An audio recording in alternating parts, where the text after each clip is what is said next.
Mudyang dakbayan nga matahong ug nga mauswagon, mahigalaong katawhan kaliwat nga tabunon, kadugog nila pula-pu dakuhoy ug sumakwil.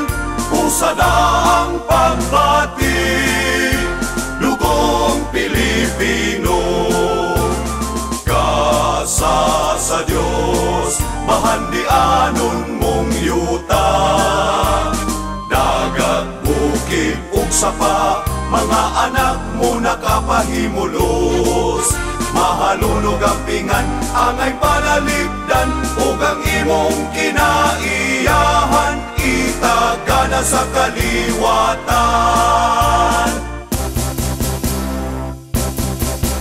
O San Carlos, syudad nga hamili, ihalat kining pagbati. Pagmahal nga dili mulubad, utling gugma magmanggad. Imo kining awit sa himaya, sa dughan ikaw among mudya. Tipig sa kagahapon, sa karon ug umaabot. Dakbayang San Carlos,